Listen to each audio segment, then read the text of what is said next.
Hello, there's a programme on TG Cahir tonight by Kevin McGee. It's about the relationship between immigration and crime figures. Just 2 weeks ago, the Garda released figures for the January and February of this year, showing that there had been a marked increase in serious crime against the person. I think murders were up, 75%, kind of pro-rata to the years before. And yet he says, the Guard said there was no relationship between, causal relationship between increased immigration for what I call international protection, which is asylum seekers. Now, remember that these asylum seekers, majority are men, vast majority, 61%, come in without any passport. On top of the 61%, another percentage, which we're not told, have false passports. So all these, literally, fake UGs coming in. Of course, remember, also it's young men. And what the young men, without a wife, without any possessions, what do they normally do? They kind of rape and steal. They do that across the world. It's not unique to Ireland. It's not unique to people from Africa or Asia. It's what young men do. But we have to ask a question, why are we allowing these people into our country? The Irish put out a statement that there was no link between an increase in crime and an increase in asylum seekers in Ireland. That's a bit funny, because just last week the Guards and Leo Varadkar said that the Guards opened a new Garda station in O'Connell Street because of increased crime.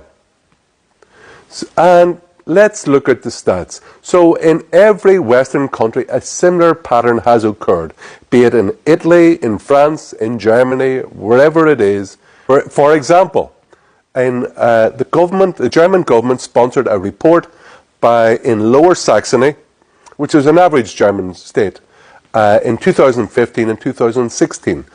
That government-sponsored report found that there was a 10% increase in serious crime.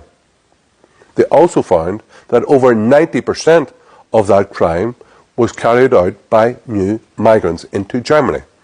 So the idea that there's no link between increased number of footloose and free asylum seekers and criminality is, well, it's not laughable, it's a very serious business. We can also see there in 2008, the last time that the Rape Crisis Network published the figures on rape broken down by demographics, it showed that of all the accusations of rape carried out in Ireland, it was published 2008, so it probably meant 2007, African men from Africa were 10 times more likely to be accused of carrying out rape, and men from Eastern Europe, migrants again, were more than 7 times more likely to be accused of rape. So as I said, you allow a lot of unvetted young males into your country. It's a recipe for disaster. Shameful that the feminist network there in the Rape Crisis Centre do not speak up, because it's mainly young women who will be recipients of the unwanted sexual attacks and rapes by young men. And as we can see, anybody has to do in this country to read the court journal. Every day you can go on and you can see the court hearings and the convictions. Now, we're not saying that every non-national in Ireland is committing crimes, but we are saying all these crimes committed by non-nationals in Ireland are unnecessary, because if these people were not here, these crimes would not be committed. Now, Aisling Murphy would be alive today if that Slovak Roma wasn't allowed into country. Mr. Snee and Moffat up in Kerry, who were decapitated and castrated by this Iraqi Kurd, would both be alive today if that man wasn't allowed into the country. We have to concentrate our minds on how we will make Ireland safer again, safer and better and fitter for our children, for ourselves, our children and our grandchildren.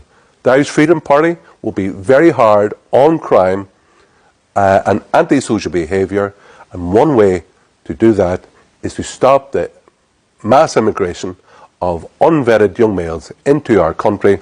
My name is Herman Kelly. I'd ask you to look at the policy positions of the Irish Freedom Party, and if you can, give us your support either with money, by joining the party, or telling your friends and family about ourselves. Because come the next election, we're going to have a lot of candidates and we will be looking for your support.